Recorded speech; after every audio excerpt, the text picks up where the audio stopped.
Bom dia, boa tarde, boa noite, bem-vindos ao Alô Polícia, o nosso programa semanal que vai tratar de temas da segurança pública para muito além do tiro, porrada e bomba, né? O programa é uma parceria com o Estúdio 021 e hoje o nosso tema é o tema que está em todos os telejornais, que está circulando aí na internet toda hora, que é o fechamento da investigação, né, de quem mandou matar Marielle pela Polícia Federal, apontando, né, os irmãos Brazão, inclusive delegados da Polícia Civil, né, como tendo participado diretamente, né, da orquestração desse homicídio. E o nosso convidado de hoje, né, é o ex-governador do estado do Rio de Janeiro, Wilson Witzel, né, advogado, né, por origem, né, defensor público, depois magistrado, político, né, ex-governador do estado do Rio de Janeiro, hoje sem partido, né, que sofreu um processo de impeachment, né, em 30 de abril de 2021, né, após já ter sido afastado, né, pelo STJ durante alguns meses antes, mas que teve uma participação eleitoral brilhante, disputando com Eduardo Paes e com Romário, né, que eram figuras já muito conhecidas aqui no estado do Rio de Janeiro, e o então Dr. Wilson Witzel apareceu, né, surgiu como candidato que ganhou as eleições. Então, eu queria, por favor, doutor Witzel, que o senhor faça as suas apresentações iniciais para a gente começar o nosso bate-bola, né? Seja bem-vindo aqui ao Alô Polícia. Agradeço, quero agradecer a oportunidade, parabéns aí pelo seu podcast, Alô Polícia, né? E é sempre importante discutir a atividade policial, porque nós estamos sempre aprimorando a atividade policial e o Brasil precisa aprimorar muito a atividade policial. Eu agradeço a oportunidade de estar aqui para a gente falar de um tema importante como esse, que é o caso Marielle, uma morte que certamente ficará marcada com cicatrizes profundas na história do nosso país. E a morte da Marielle não foi só um marco político daquilo que ela defendia como ideias. Mas eu, quando assumi o governo do Estado do Rio de Janeiro, a primeira preocupação minha era resolver o caso Marielle. E a prisão dos assassinos, né, aí confessos, né, o Elcio e o Lessa, e toda aquela gangue que está ao entorno dele, né, o Suez, né, Suede, e esse pessoal, após a prisão deles, eu comecei a sofrer uma dura perseguição política aqui no Estado, que culminou, como todos já sabemos e você mencionou muito bem, o meu impeachment. Pois é, doutor Witzel, você disse na CPI do Covid, né, que um dos motivos do seu impeachment teria sido prender o executor da Marielle, o Rony Lessa. Só que a gente tem que voltar um pouco atrás, né, na campanha eleitoral, né, de 2018, onde o que marcou muito a sua participação, pelo menos pelo olhar da esquerda, foi uma foto emblemática onde você aparece, né, com dois, o Rodrigo Amorim, Candidatos. eram na época candidatos, hoje deputados, né, o Rodrigo Amorim, né, e o Daniel Silveira, né, em cima de um palanque, de um caminhão, onde a placa da Marielle estava sendo destruída. Esse mesmo Witzel vai ser eleito e, em março, com 2, 3 meses já como governador, prende o executor da Marielle. A minha primeira pergunta é o seguinte, doutor Witzel, qual é a diferença entre o Witzel, que estava ali do lado do Rodrigo Amorim e Daniel Silveira, né, junto naquele projeto político, né, que tinha, né, como candidato Bolsonaro, o Flávio Bolsonaro como candidato ao Senado, e depois o governador, que inclusive se desincompatibilizou desse grupo político por conta do caso Marielle, e a gente vai falar sobre isso durante o programa. O Zacconi, eu sempre defendi na minha vida, né, os princípios fundamentais de um cristão. Defendo a minha família, graças a Deus, é muito bem constituída. Eu sou cristão, sou temente a Deus, e Jesus é o meu caminho. Então, isso sempre foi, na minha vida, do começo até hoje, presente. E naquele momento em que Daniel Silveira e o Rodrigo Amorim estavam comigo, nós defendemos os mesmos interesses do que diz respeito aos costumes, à família. Nós temos uma visão dentro desse contexto que é muito próxima, muito similar. E, obviamente, outras questões de natureza política no que diz respeito ao combate ao crime organizado, à corrupção. Então, havia ali uma sinergia nesse ponto. Quando eu estava naquele... não era um palanque, né? Minha campanha foi muito pobre, né? Era o teto da nossa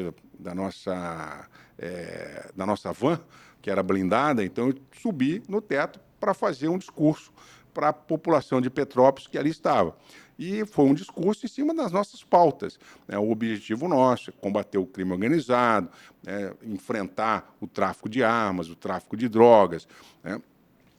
Nas minhas costas, o Rodrigo Amorim e o Daniel Silveira sobem com a placa. Eles arrancaram essa placa numa justificativa de que, para colocar uma placa num logradouro público, precisa ter autorização do poder público. Então, eles teriam arrancado aquela placa. Quando eles arrancaram a placa quebrou. Então, não foi, pela atitude deles, algo intencional de rasgar a placa e ofender a memória da Marielle. O objetivo era fazer política. Mas, desculpa, governador, mesmo que ela tenha quebrado ao ser arrancada, não descarta essa hipótese, ela foi levantada como um símbolo... Mas não foi com a minha autorização. Não estou dizendo isso. Não foi com a minha autorização. Não foi com a minha autorização, tanto que eu recebi a família da Marielle, recebi a Aniele, recebi a mãe, o pai da Marielle, no Palácio Guanabara, e disse para eles que o meu compromisso era desvendar esse crime, custasse o que custasse, e custou o meu mandato. Pedi desculpas à família da Marielle, como eu pediria a qualquer outro familiar.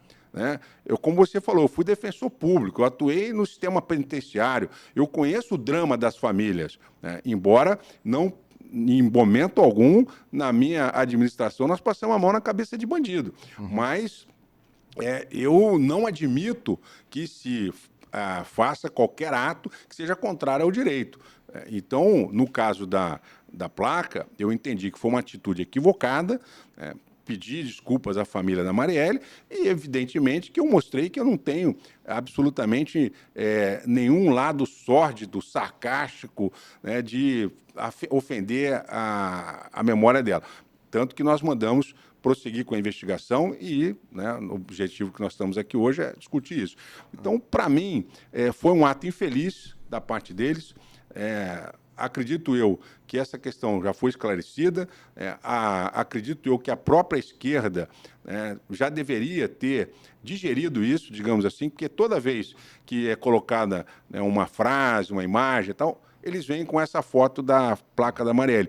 Mas de uma forma até desagradável, porque ninguém se lembra que eu recebi a família da Marielle, recebi a ministra Aniele, que eu pedi desculpas a eles. Ela deu uma entrevista. Mas desculpa, governador. Receber a família, o Rivaldo Barbosa, que hoje está preso no Presídio de Segurança Máxima, recebeu de forma muito educada. Aliás, segundo a família da Marielle, o que mais surpreendeu ela, nessas prisões da Polícia Federal, foi o próprio delegado, que era muito solícito e se dizia, inclusive, amigo da Marielle. Sim, mas não foi ele que prendeu os assassinos, Não. Foi no meu governo que isso aconteceu. Contrário, Então, eu acho que está muito claro qual era a minha posição naquele momento. E o que eu vejo é que, em nenhum momento, a esquerda que quer ser tão democrática, ela consegue se lembrar. A militância, evidentemente, às vezes a militância é burra. A militância não consegue entender como é que os fatos se desenvolveram. Mas, analisando o meu governo foi o governo mais democrático que já teve na história do Rio de Janeiro. Foi um governo em que a esquerda era ouvida. A deputada Renata Souza, quando foi conversar comigo sobre os problemas dos confrontos nas comunidades, eu mostrei para ela que o governador não manda na polícia, porque não está no Código de Processo Penal, e que precisa fazer um protocolo a nível de Congresso Nacional para a atuação das polícias. Muito há que ser feito ainda. Então, eu sempre tive diálogo com as comunidades, a comunidade LGBT, eu tenho um filho trans, trans. Né? Então, assim, o meu governo foi o mais democrático. Foi tão democrático o meu governo que eles perceberam que era preciso todos estar unidos para me tirar, porque estava democrático demais o meu governo. Mas, então, e aí a esquerda se juntou com a extrema-direita no Rio de Janeiro, né, e ajudaram a tirar o governador que estava combatendo o crime organizado. Então, isso que não dá para entender na posição de muitos deputados da esquerda que votaram no meu impeachment sabendo que eu era inocente, porque isso eu ouvi. Tem deputado que nem foi reeleito, né, e que falou, eu sei que você é inocente, mas por uma questão ideológica, eu vou ter que votar contra você. Quer dizer, isso é um absurdo. Quer dizer, um deputado aí veio falar para mim, se você estivesse lá na Dilma, você tinha votado contra ela. Falei, você não me conhece, eu fui magistrado, eu tenho as minhas opiniões, convicções, que eu não admito que sejam perturbadas por qualquer ideologia. Mas, então, chegando no seu impeachment, nós vamos na fala lá do CPI do Covid, onde você diz expressamente, está gravado, que o seu impeachment foi motivado politicamente a partir da prisão do executor da Marielle. Exatamente. E aí, essa mudança vai acontecer numa quebra de relação que tinha sido estabelecida na campanha entre o senhor e o então candidato ao Senado, Flávio Bolsonaro. Exato. E que já no início da campanha vai ser desfeita. E segundo uma matéria que eu pesquisei da BBC, e aí eu quero perguntar ao senhor sobre a veracidade disso, isso tinha relação com a disputa na Alerj, onde teve uma aproximação sua ao então deputado siciliano do PT, né? E a partir daí houve um rompimento e inclusive um rompimento expresso, porque o então senador Flávio Bolsonaro vai nas redes sociais e publica que ele não tem mais relação de apoio, nem ele, nem o Carlos, nem o Bolsonaro, pai, mais relação política de apoio ao senhor. Isso realmente aconteceu? Zacone, quando você assume um governo de forma independente, eu não dependia de votos de nenhum deputado para me eleger. Eu precisava para governar. A minha eleição foi uma eleição de opinião. A população votou em mim pelo meu currículo. Tinha outros candidatos apoiando o Bolsonaro. Tinha candidato aí que dizia que era bolsonarista raiz, focado no índio, né? E a população não reconheceu nele aquela pessoa que precisava ser eleita naquele momento. Eu não nego o apoio do Flávio Bolsonaro na minha eleição. Ele esteve comigo, ele caminhou comigo. Não nego que nós fomos eleitos juntos e que ele me ajudou muito. Não menti em relação a isso em nenhum momento. O Bolsonaro nunca pediu voto para mim, mas o Flávio Bolsonaro esteve comigo. Eu nunca omiti isso. Agora, isso não significa que ele vai mandar no meu governo. Sim. O que eu disse a ele, eu falei assim, senador, nós somos parceiros, mas não significa que você vai mandar no meu governo. Começou com a questão da região metropolitana, que ele queria uma forma de conduzir a região metropolitana que eu disse para ele que não ia ser daquela forma, porque a região metropolitana tem um papel gigantesco, que foi o caso da SEDAI, né, da concessão da SEDAI, e outras que viriam, que agora paralisou totalmente. Então, foram algumas discordâncias. Eles queriam, naquele momento, emplacar o chefe de polícia, porque, pelo que eu sei, eu estava na atividade. Não, nunca me pediram isso. Não pediram a área de segurança? Não, porque depois eles pediram para o Cláudio Castro. Por isso foi falado na imprensa. Para mim nunca pediram. Que era, inclusive, uma das questões que vinculava o apoio do Bolsonaro ao Cláudio Castro, seria a indicação dele, né, para a área de segurança. Mas então, mas a pergunta que não se cala, só para a gente não perder, só para dizer para vocês que as pessoas tinham medo de pedir as coisas para mim. Sim. Porque sabiam que, na maioria das vezes, eu ia dizer não. Se você me pedisse para fazer o que fizeram no CEPERJ, você ouviu um não. Podemos usar o CEPERJ para fazer campanha política e desviar dinheiro público? Não. Podemos nomear o chefe de polícia civil para fazer o que a gente quer? Não. Podemos indicar um comandante de batalhão? Não. Eu posso fazer com a região metropolitana que eu quero? Não. Eu posso distribuir dinheiro para os municípios da forma como eu quero? Não. Então, as pessoas começaram a perceber que o governador Vitor tinha personalidade e que eles não iam fazer comigo o que eles fizeram com os outros, tanto que todos foram presos, menos eu. Eu sou o único governador que foi cassado, que não tem nenhuma ação de probidade. Aqueles fatos do impeachment, o Ministério Público do Rio de Janeiro não entrou com nenhuma ação de probidade. Como é que você pode caçar um governador por imoralidade? Porque improbidade não, eles falam que... Mas nós tivemos experiência de presidentes como o Collor e a Dilma que sofreram um processo de impeachment também sem passar por nenhum processo de improbidade. Sim, mas foram denunciados por vários processos de improbidade. Eu não fui. Absolvidos. Mas eu não... eu sequer fui denunciado. Sim. Eu sequer fui denunciado. Então, o que eu quero te dizer é o seguinte... a unanimidade do tribunal misto, né, que é o tribunal de exceção, me condenou. Por quê? Eles queriam, ao longo desse governo, fazer o que sempre fizeram com todos os governadores, que era mandar na Polícia Civil, mandar na Polícia Militar, ter uma Secretaria de Segurança Pública para chamar de sua, ter na saúde, eles queriam fazer o que eles bem quisessem, eles na educação queriam fazer aquelas histórias, né, de comprar 100 mil livros, só distribuir 10. Não, se comprar 100 mil livros, vai distribuir 100 mil livros. Se você comprar 2 mil bolas de basquete, você vai distribuir as 2 mil bolas de basquete. Mas a pergunta é, qual a relação da prisão do executor da Marielle com o seu impeachment e o seu rompimento e a disputa com o clã Bolsonaro? Bom, você tem que perguntar para eles, porque foram eles que saíram do meu governo depois que eu prendi os assassinos da Marielle. Você tem que chamar o Flávio Bolsonaro aqui e perguntar para ele, vem cá, por que você ficou tão bravo com o Witzel? Por que você saiu da campanha dele? Aí sabe que ele vai falar para você? Porque ele falou que queria ser presidente. Porque ele começou a achar que ele ia passar por cima do meu pai. Entendeu? Isso é a desculpa mais farrapada que você pode arrumar na face da terra. Eu sempre fui independente, eu não me elegi com o voto de nenhum deputado. Agora, eu precisava deles para governar. Aí quando você fala, mas o André Siciliano, você se aproximou do André Siciliano. O André Siciliano e o Flávio Bolsonaro são amigos. Isso aí não é o problema. A questão toda é que quando o André Siciliano se candidatou a presidente da Alerj, vieram me pedir para interferir na eleição de presidente da Alerj. Eu disse que não iria interferir. Então, como eu estou te falando, o meu governo foi o mais democrático que já existiu na história do Rio de Janeiro. Eu não interferi na eleição da Alerj, não interferi na eleição do Siciliano, e o Siciliano, ele, não sei a razão pela qual ele abriu o processo de impeachment, né? Me parece que ele foi coagido a abrir esse processo de impeachment. Né? Há uma história estranha, porque ele tinha condições de ser candidato a governador e não foi candidato, resolveu ser candidato ao Senado. Então tem todo um conjunto aí entre eles de forças que foram medidas e que eu atrapalhava todo mundo. Porque um governador independente que não deixa fazer o que cada um quer fazer, é complicado. Eles não estavam acostumados com isso. Mas deixa eu lhe fazer uma pergunta. Quando você diz, já no início do seu governo, que você é um potencial candidato a presidente, né, na sucessão do Bolsonaro, né, foi uma declaração que veio logo nesse momento também da prisão do Lessa, teria relação esse anúncio, né, muito até preliminar, porque o governo estava começando ainda. Não, mas o Bolsonaro falou que ele não ia para a reeleição. Ele me chamou, ele falou assim, Witzel, não irei para a reeleição. Eu falei, presidente, então também não vou para a reeleição. Se o senhor me apoiar, eu sou candidato a presidente. Aí ele falou, tá bom, então vamos seguir nesse caminho. Eu não tenho apego àquela cadeira, não.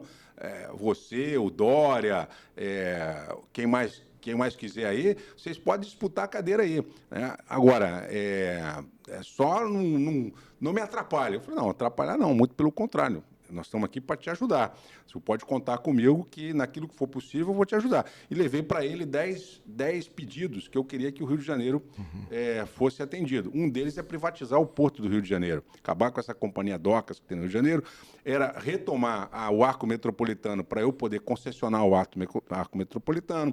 Eu pedi a ele para o plano de recuperação do Rio de Janeiro ser aprovado com a redução, isso que está sendo falado hoje, redução dos juros, tudo foram ideias minhas. O Cláudio tem essas informações, está levando agora para frente, ação para questionar os juros, etc. Quando você teve conhecimento que a polícia já tinha informações suficientes, porque a prisão do Lessa foi em março. Exato. Você tomou posse em janeiro. Isso. Em que momento você Novembro. teve a notícia? Novembro eu chamei, na transição eu chamei o delegado Marco Vinícius, falei, e escolhi o delegado Marco Vinícius porque ele não tinha relação com a política. Marco Vinícius nunca teve relação com a política. Agora tem, né? Agora tem, mas no meu governo ele não tinha e eu falei que ele não ia ter. Falei, olha, enquanto você for secretário de Polícia Civil, você não vai ter relação com a política. Obviamente, hoje ele não é mais secretário de Polícia Civil, ele tem o direito de ser candidato. Sim. Mas naquela época ele não tinha relação nenhuma com a polícia. Nem ele, nem o Daniel Rosa, nenhum dos meus... Quem deu a notícia para o senhor de que... Eu chamei os 3 na minha casa, para não ter vazamento. Chamei os autores do crime, já estavam identificados. Chamei o Marco Vinícius, chamei o Daniel Rosa e chamei o Geniton. O Daniel Rosa quem trouxe foi o próprio Marco Vinícius. E eu perguntei ao Geniton, falei, eu tenho um compromisso de esclarecer o crime da Marielle.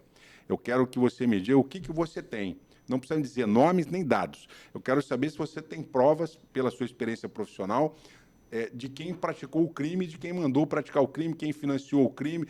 Eu quero saber o que você tem. Ele falou assim, nós temos, governador, 2 pessoas. Eu falei, elementos suficientes para representar pela prisão? Temos elementos. E por que vocês não representaram? Não, porque nós estamos esperando avançar, porque tem um terceiro, que é o Suel. E teria outros mandantes. Mas o Ministério Público do Rio está fazendo uma investigação em cima dos mandantes. Eu falei, perfeitamente. Então, você não vai ficar segurando essa bomba. Você, pela minha experiência, vou te dar uma sugestão. Agora, sugestão de governador nunca é sugestão, né, Zacone? Eu falei, ó, você vai fazer o seguinte, você vai encerrar essa fase, vai representar pela prisão, o Ministério Público provavelmente vai aquecer com isso e o juiz vai prender os executores do caso Marielle. A partir daí, eu acredito que eles vão perceber que não vai haver leniência com eles no meu governo, eles vão fazer a delação. E mais, o Lessa não foi preso, né, apenas pelo crime da Marielle. Ele tem uma dezena de processos que, a partir daí, a Polícia Civil começou a investigar. Tráfico de armas, né, Mas você tocou no nome de um personagem importante, né, em toda essa novela, que a gente vai chamar assim, sem querer ofender, porque são 6 anos, né, da execução da Marielle até o fechamento do inquérito pela Polícia Federal. O que me chama a atenção é que o delegado Geniton, ele também, assim como o senhor, de uma certa forma, sai da figura A para a figura B. Ele, durante a intervenção federal militar, que é importante que a gente marque, né, que todas as fraudes que estão sendo acusadas na investigação do Rio de Janeiro ocorreram durante a intervenção federal militar, e o indiciamento, né, tanto do Rivaldo, né, e a prisão, e o indiciamento do Geniton. Geniton está de tornozeleira, né, por ter participado de fraudes. Ele deu uma entrevista que ele disse o seguinte, mas como que eu posso ter participado de fraudes se eu fui o delegado que prendeu, né, o executor da Marielle? Mas se a gente for analisar, existem 2 delegados Geniton. O delegado Geniton da intervenção, ligado ao então, né, chefe da Polícia Civil, que era o doutor Rivaldo Barbosa, que está preso, e um Geniton depois que surge no seu governo. Primeiro, o senhor tinha conhecimento daquelas fraudes que tinham acontecido, né, tentando imputar, né, a execução de Marielle ao vereador siciliano, e tudo isso que está sendo, né, daquele Orlando de Curicica, que está sendo colocado como uma parte importantíssima no fechamento da investigação da Federal. O senhor teve conhecimento disso? Zacone, eu, como te disse, entendo que o governador, o presidente da República, eles não têm que ter acesso às informações que estão sob sigilo no inquérito policial. Esse é algo que eu entendo que não deve ter acesso. Bom, mas essas informações chegavam pela imprensa. Não, a informação chega pela imprensa, mas não é a informação que eu tive acesso no inquérito.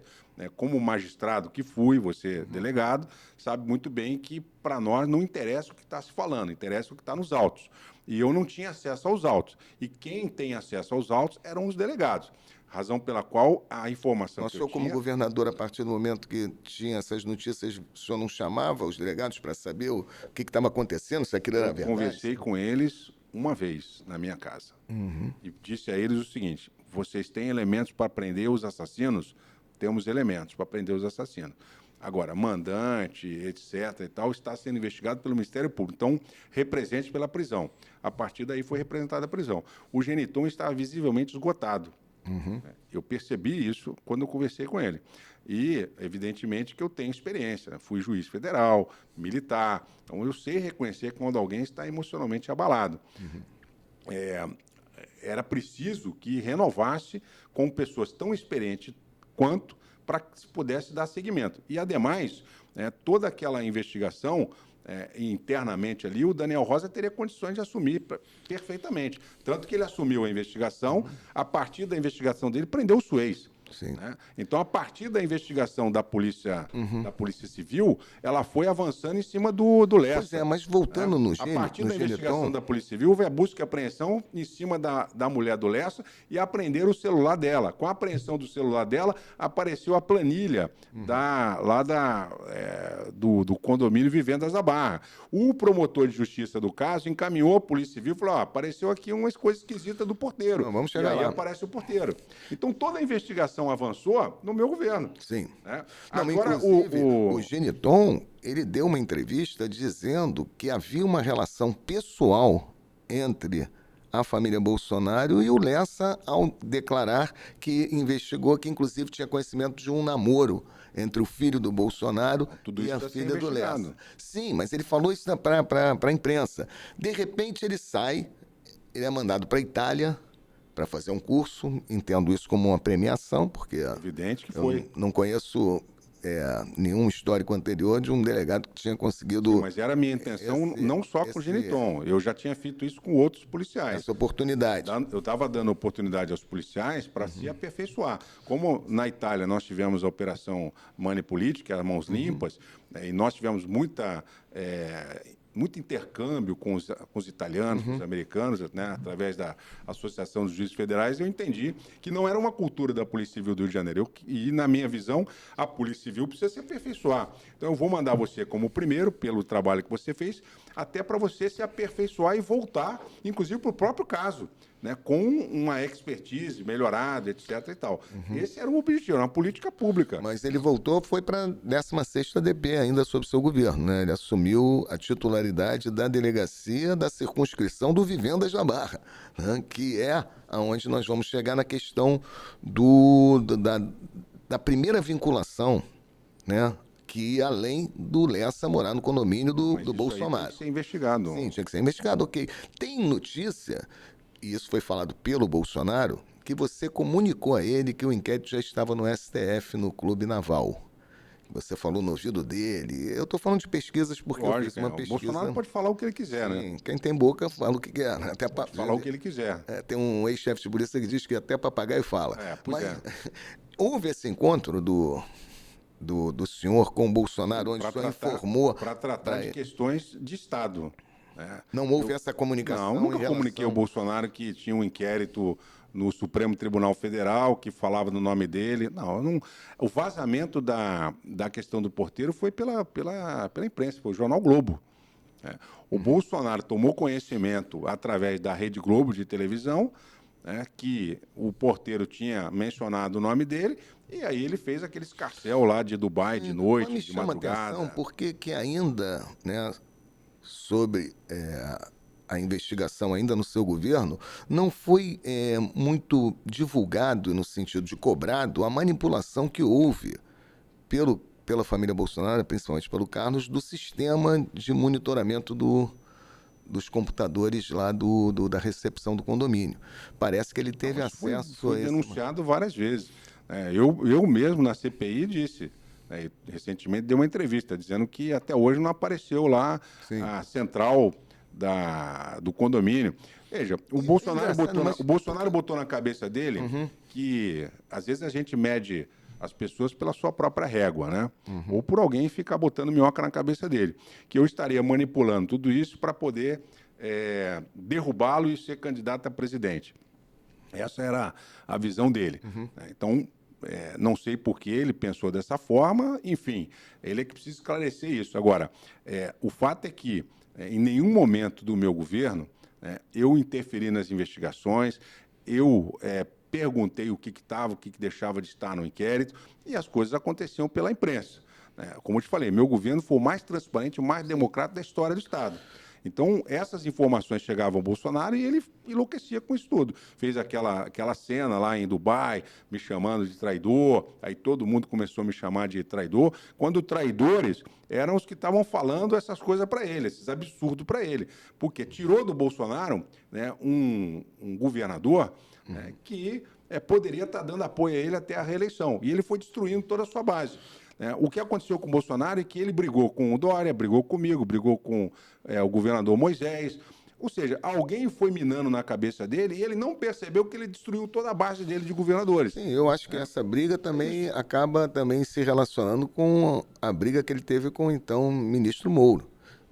Mais um exemplo, né? Porque depois ainda ele, andaram inclusive, juntos aí. textualmente disse para o Moro que ele tinha todas as superintendências da Polícia Federal e que ele, enquanto presidente, só queria do Rio. Essa é a frase dele. Então, alguém começou a colocar, porque o Bolsonaro não é um especialista em direito penal, em processo penal.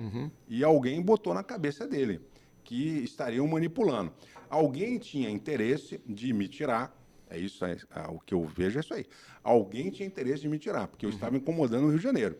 Lembrando que não foi só o caso Marielle que incomodou muita gente. Não é a prisão dos executores da Marielle. Esse foi um caso. Mas você tem que lembrar que eu acabei com a máfia dos reboques, eu acabei com a vistoria do Detran, eu acabei com a licitação de papel, eu implantei o sistema eletrônico de informação, eu não permitia que se fizesse indicação política na Polícia Militar, na Polícia Civil, eu não permitia que os cargos fossem distribuídos como se fosse uma feira livre, era preciso ter currículo. Teve deputado que ficou chateado comigo, que trouxe um candidato que era para ser o secretário de Meio Ambiente.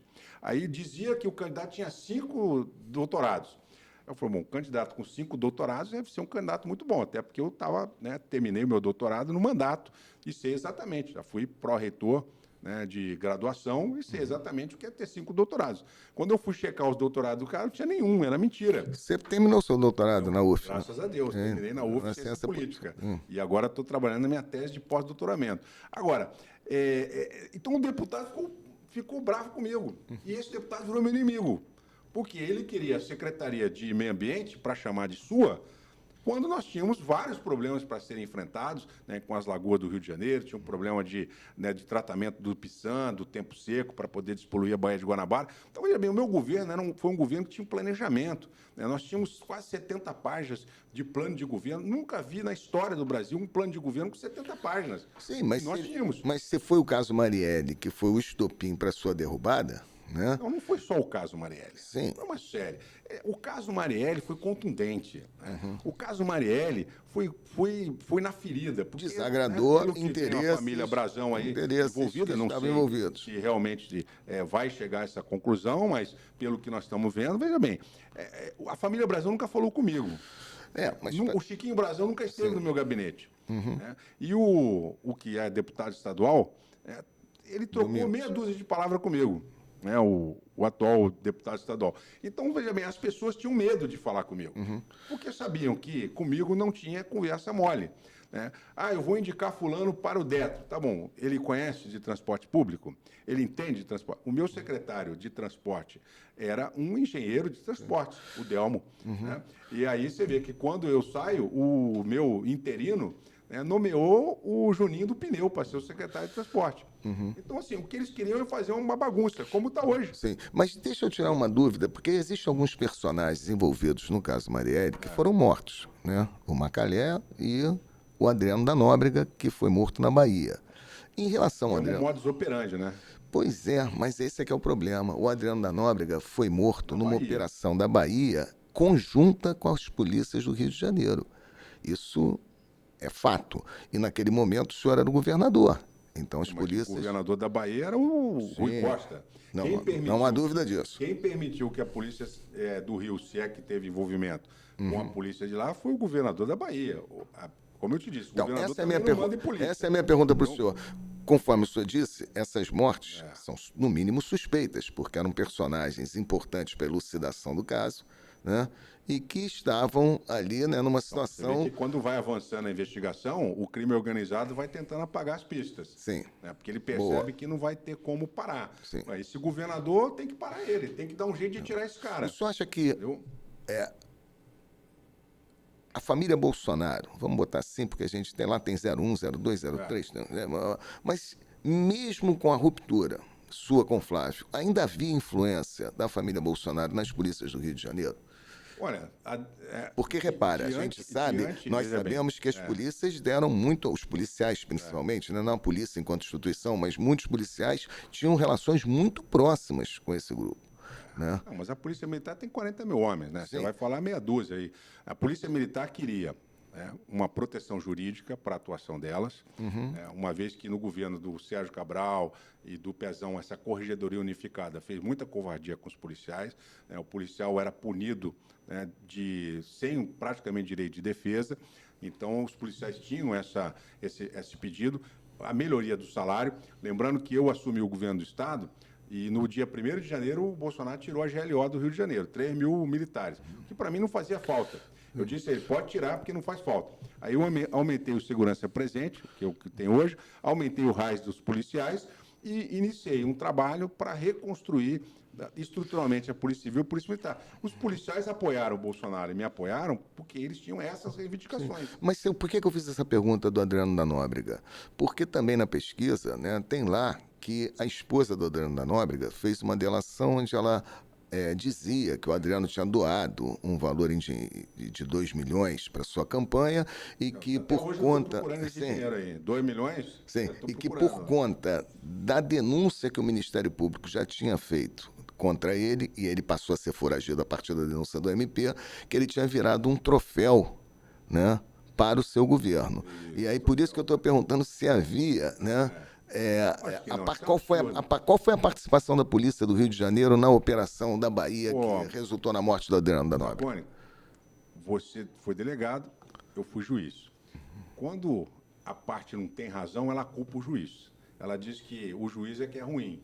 Não é ela que não tem condições de provar os fatos. Ela diz que o juiz é ruim. Esses caras é a mesma coisa. Como eles estavam sendo pressionados, perseguidos e presos, porque não tinha conversa no meu governo com bandido, eu já tenho uma frase que ficou conhecida, que eu não tenho bandido de estimação. Essa é minha mesmo. Diferente daquela do tiro da cabecinha, que não é minha. Não? Essa frase não é minha, é da jornalista. Ela que botou essa frase e a responsabilidade pela frase é dela, porque não é minha frase. A minha frase é que eu não tenho bandido de estimação. E o Adriano da Nóbrega, eu soube da existência dele no dia que ele deixou de existir. O secretário Marco Vinícius me ligou e me falou: governador, o capitão Adriano morreu. Eu falei: um policial da ativa? Não, é um bandido marginal, um miliciano. Eu falei: bom, lamento que ele tenha morrido, porque se pega vivo é mais um para fazer uma delação, como o Lessa, como o Elcio e todos os outros estão fazendo delação. Então, eu soube da existência do capitão Adriano no dia que ele morreu. E essa delação dessa cidadã, ela não foi aceita pelo Ministério Público, de tão estapafúrdia que ela era. O objetivo desse pessoal é cada vez mais tentar descredibilizar um governo que não estava dando nenhum espaço para o crime organizado. Como eu te falei, foram vários atos do meu governo que não deram espaço para o crime organizado. E transparência, a Controladoria Geral do Estado foi reestruturada, eu coloquei um delegado da Polícia Federal, olha que coisa estranha, eu coloquei um delegado da Polícia Federal, Bernardo Barbosa, para ser o chefe da Controladoria Geral do Estado, secretário de Estado. Passado um tempo, o ministro Moro pede para eu devolver os delegados da Polícia Federal que estavam comigo. Eu falei: mas como eu vou devolver, cara? Eu tenho um delegado na Controladoria Geral do Estado, como é que você pede para eu devolver? Ah, não, tem que devolver. Eu falei: mas essa história está mal explicada. Eu não tenho como não devolver, porque eu sou obrigado a devolver, mas o doutor Bernardo Barbosa estava fazendo uma investigação profunda na Fundação da Infância e Adolescência. Quem estava na Fundação da Infância e Adolescência até recentemente? Brazão. E antes do meu governo, será que ele também não estava lá envolvido? Não sei. E outra coisa, a Leão 13, quem está envolvido com a Leão 13? O governador Mochileiro. Então, incomodou todo mundo. E quando eles perceberam, uma vez o Cláudio chegou no meu gabinete, o governador, lá do Palácio Guanabara, e falou que eu botei o Ministério Público dentro do governo do Estado, quando eu abri para a Procuradoria do Estado uma Procuradoria de Compliance. Se você perguntar para os procuradores de Estado que vierem aqui, qual foi o melhor período da história da Procuradoria do Estado, eles vão falar que foi no meu governo, que é quando a Procuradoria não podia ser manipulada. Eu botei um procurador independente, doutor Marcelo. O doutor Marcelo era independente, ele não tinha nenhuma relação com a política, e com isso, assim, a política do Rio de Janeiro, que estava acostumada a mandar e desmandar com os governadores, foram todos presos, infelizmente, você vê aí, todos envolvidos com delações, etc. No meu caso, os políticos, eles tinham que ter currículo para nomear as pessoas, e eles precisavam se submeter às regras de transparência e os procuradores independentes. E com isso foi todo esse conjunto de ações que eu tomei nos 2 anos que eu fiquei à frente do governo, nem 2 anos, foram 20 meses, isso levou a um rompimento com a classe política. E o que mais me assusta nisso tudo, Zacone, é que isso acabou contaminando o Ministério Público, o Procurador-Geral da República, a Lindora, que pediu uma investigação de 60 dias. Verdade. Em 60 dias, veja, esse governo que está aí agora, existe uma investigação no TRE, em milhões comprovados foram sacados na boca do caixa, no cofre, né, dos envolvimentos do CEPERJ, e até agora o Ministério Público, ainda neste governo, não se manifestou para poder pedir o afastamento do governador, do presidente da LERJ, que estão umbilicalmente envolvidos, né, no escândalo do CEPERJ.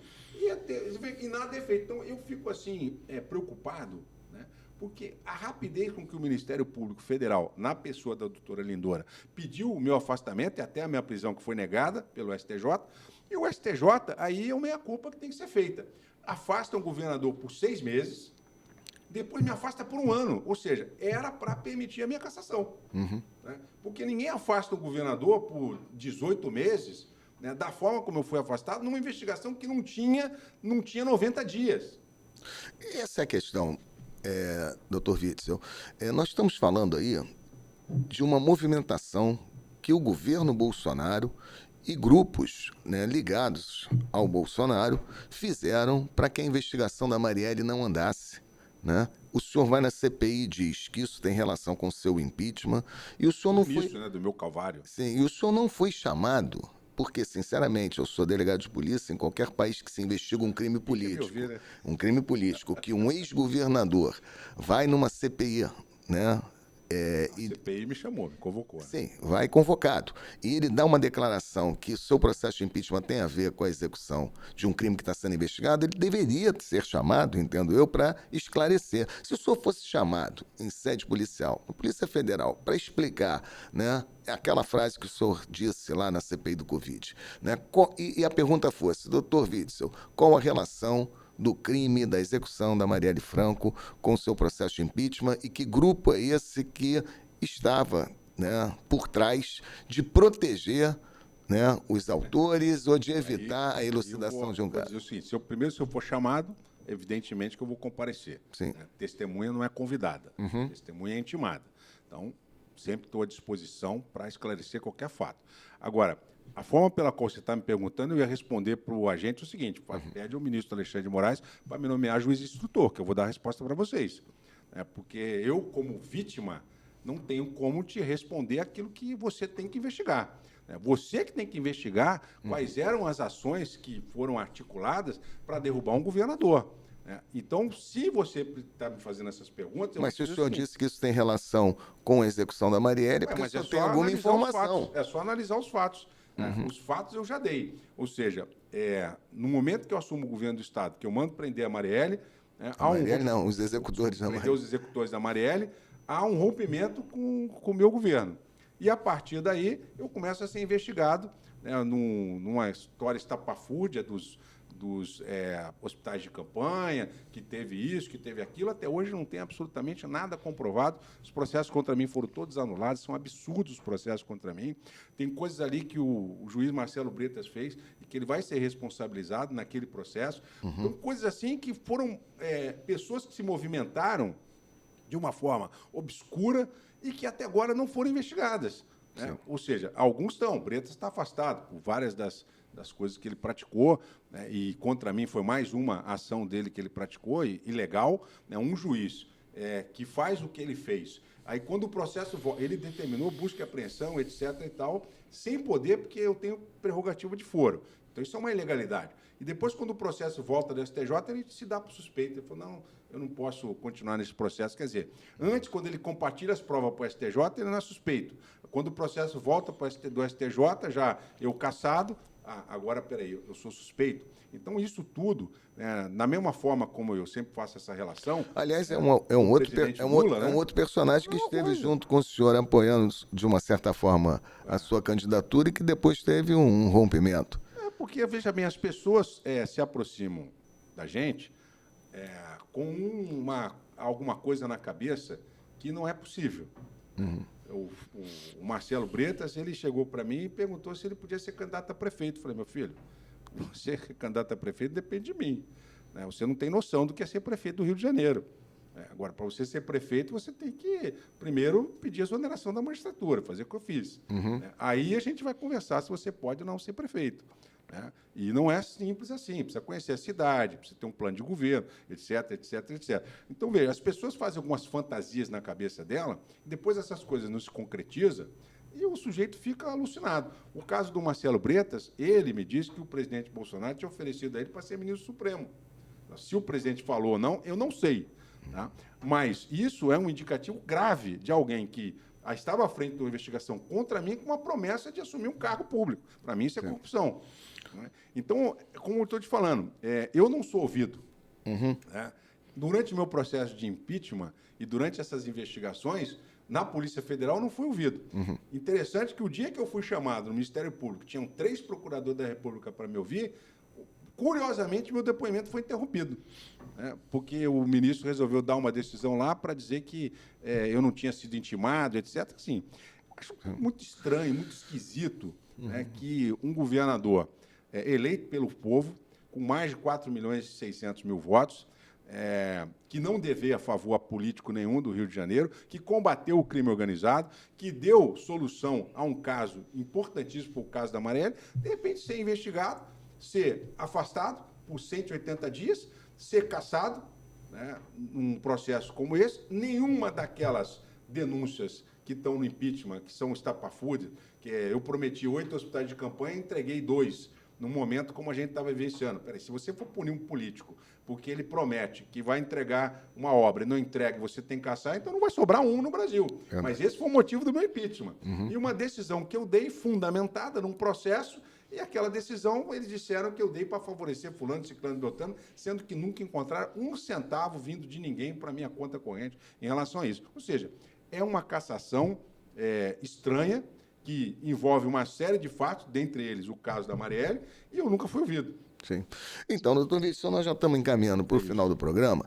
Eu queria só consignar que essa relação da família Bolsonaro com a execução da Marielle, né, ela é coisa para um debate muito extenso, porque não se resume e se limita somente ao fato do Lessa morar ou ter morado no condomínio do Bolsonaro. Por quê?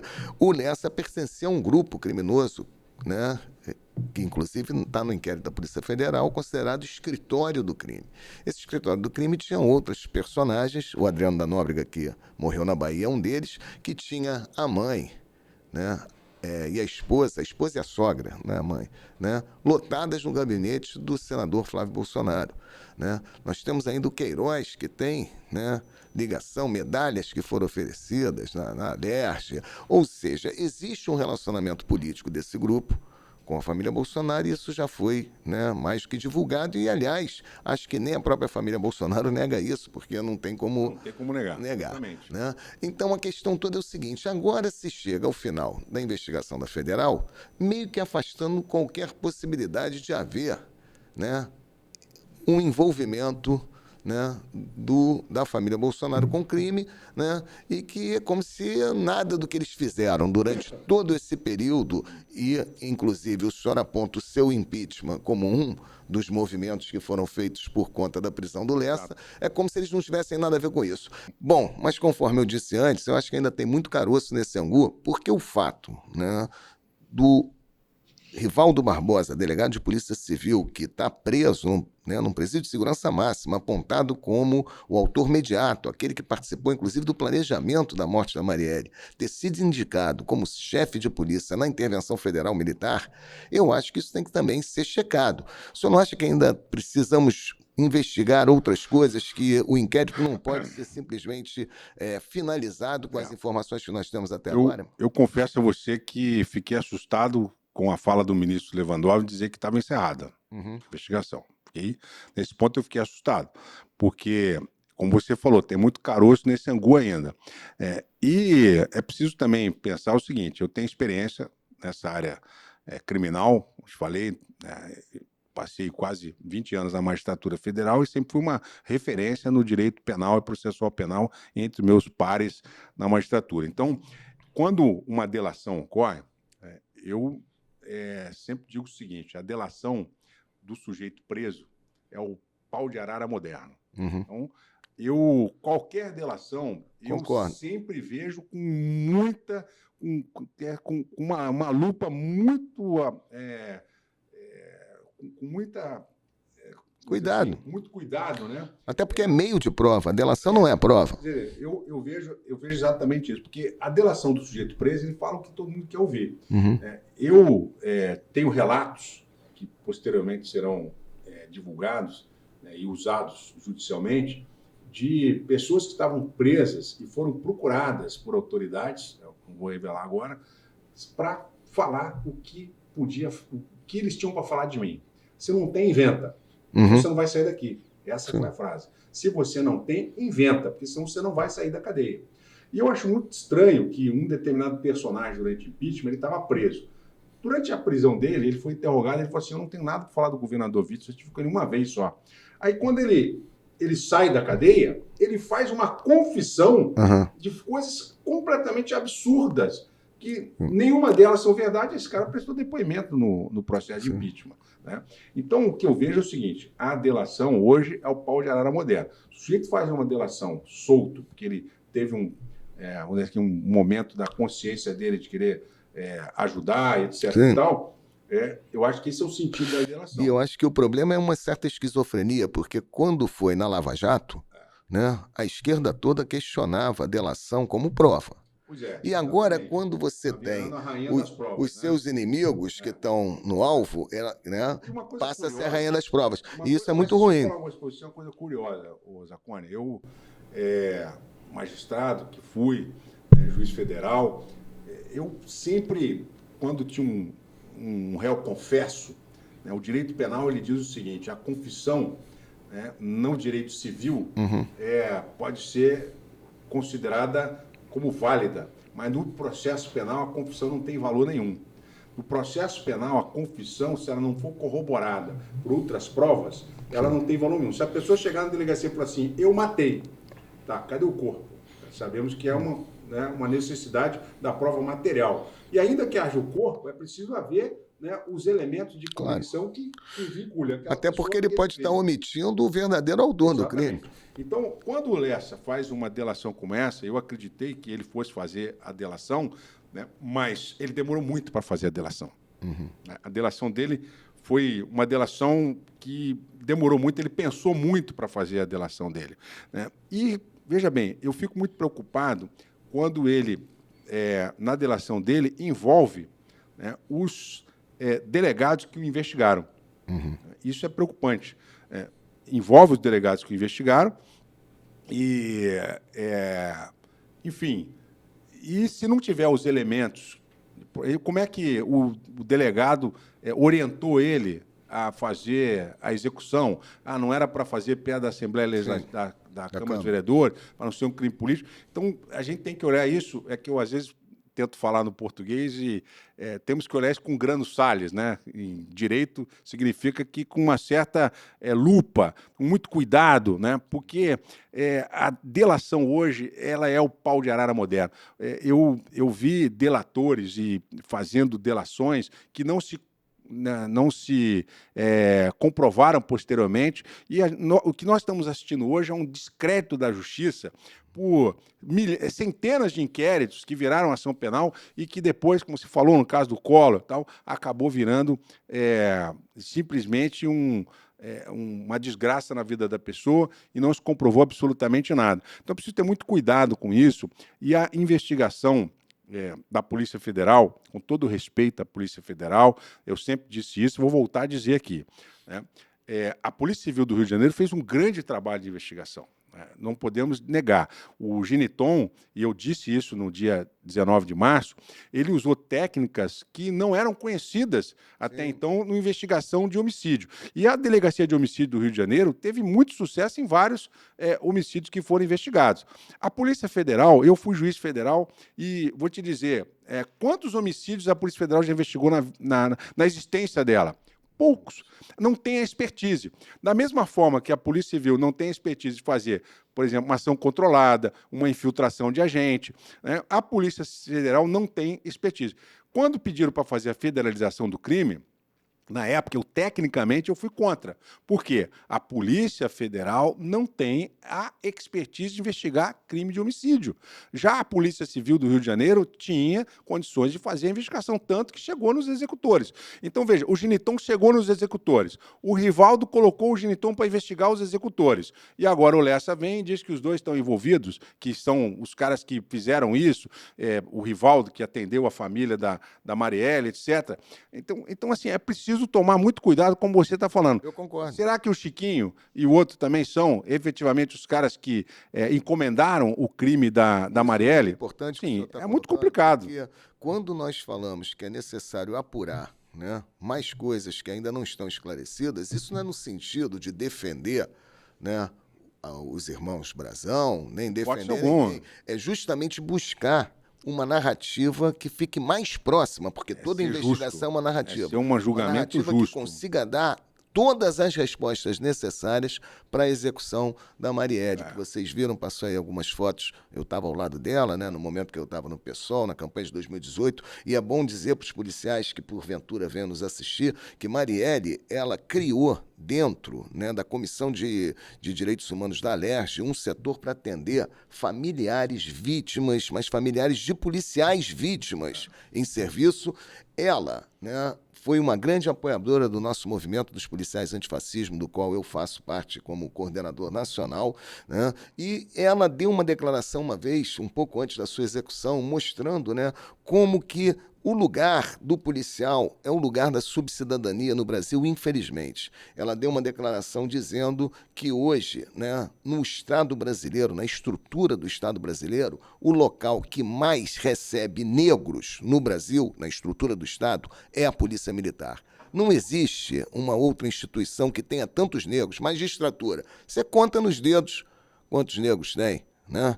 Mas na Polícia Militar, no MP, também conta nos dedos. Aquele promotor é aquele, né, de cada instituição. Mas na Polícia Militar é a porta de recrutar, né, a população negra em nosso país, e ela tinha muito respeito pelos policiais. Então, em memória a Marielle, né, eu espero que esse programa sirva, né, como uma tentativa que nós buscamos. Eu agradeço, né, a sua presença, doutor Witson. Muito obrigado por ter aparecido aqui, para que a gente possa, nesse debate, tentar chegar a esclarecimentos que nos levem a uma narrativa que dê respostas que Marielle merece, né, em memória dela, né, para esse crime bárbaro. Zacone, é o seguinte, existe um crime organizado no Rio de Janeiro, muito poderoso, que manipula o tráfico de armas, de drogas e domina regiões. Esse crime organizado, ele está longe dessa investigação. E eu vou dizer o seguinte, eu estudei o terrorismo, além de militar, como juiz federal, e a máfia. A máfia ela age de certa forma para poder ficar impune, colocar, digamos assim, na frigideira, um monte de gente na frigideira, de alto escalão, para poder tirar a atenção para verdadeiramente quem são os criminosos. Então, o tráfico de drogas é algo impressionante.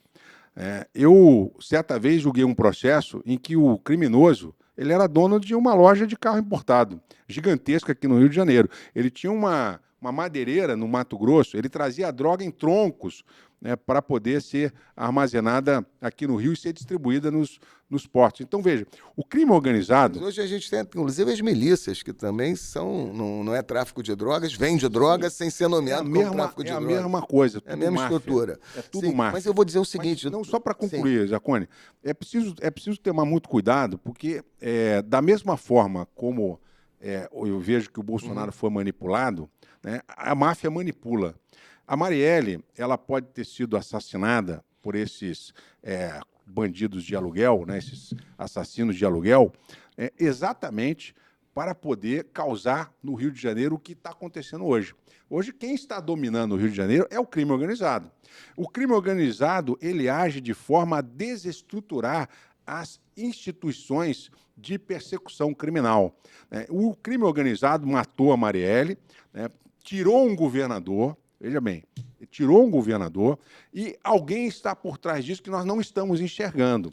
É o E poder político. Os políticos estão sendo manipulados nessa história. Aí o senhor me desculpa, mas eu vou ter que discordar no sentido de manipulação. Existe todo um interesse de um certo poder político, e aí vamos fazer essa distinção, né? Existe um poder político que se interessa por esse domínio dessas facções, desses grupos que dominam o território. Eles fornecem dinheiro para a campanha, né? Não só dinheiro, como voto. Exatamente. Como voto, né? E nós sabemos que 2 envolvidos aí no caso da Marielle que estão presos, né, da família Brazão, são somente, né, uma representação de algo muito maior que envolve muitos outros personagens, e eu acho que não existe inocência na política, não. Vou discordar um pouco, se o senhor me permite. Não estou dizendo que é inocente, eu acho que não tem. Estou dizendo que é inocente, não. Só estou dizendo para você o seguinte. Eu sou da tese de que ninguém é inocente. Mas o político, veja bem, o político, ele é alonga-manos do crime organizado.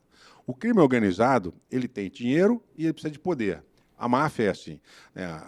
Você chamar aqui nenhum desses Denise grupos Frossard, cresceria sem apoio do poder político. Sim, mas a máfia ela faz isso. Ela financia juízes, ela financia delegados, ela financia, assim na Itália, financia político. Mas, veja bem, a cabeça disso tudo, a cabeça da Hidra, ela não está na política. A cabeça daí está fora da política. É isso que até o Tropa de Elite 2 mostrou, né?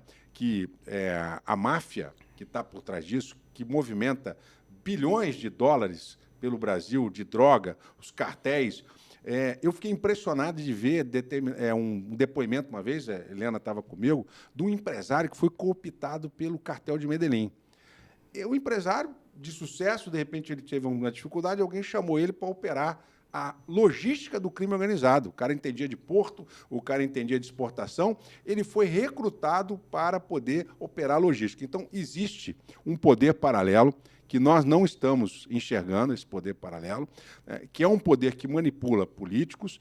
Eles, obviamente, têm a sua parcela de culpa, como eu te falei, quem com porco se mistura, farelo come. Comigo, dificilmente eu teria relações com pessoas como Flávio Bolsonaro manteve, como Bolsonaro manteve.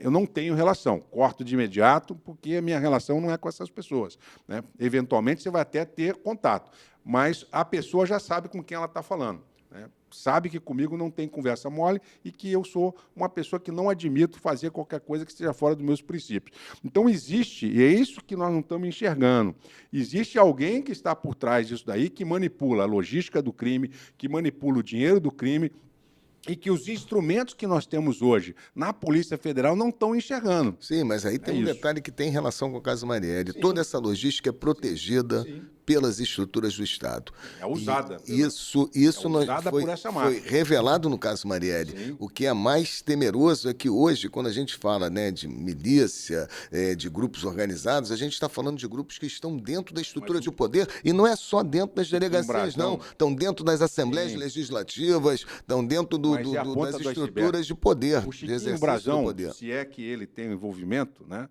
Pode ter certeza, ele é a pontinha do iceberg. O deputado, o senador, o prefeito, é a pontinha do iceberg, porque o dinheiro que manipula esse poder todo, que manipula essa polícia, ele está por trás disso daí. É o exemplo que nós tivemos em investigações nos Estados Unidos, da máfia de Nova York, da máfia de Chicago. Eles controlam portos, eles controlam docas, eles controlam logística. Como diria Nelson Rodrigues, dinheiro compra até amor verdadeiro. Pois é, então, exatamente. Eu quero fechar esse programa agradecendo muito a sua presença. Muito obrigado, doutor Wilson Witzel, pela sua presença, pelos esclarecimentos. E o programa vai estar disponível aí no YouTube, nas redes sociais. Muito obrigado. Até o próximo Alô Polícia. Agradecendo aí o apoio do Estúdio 021. Grande abraço.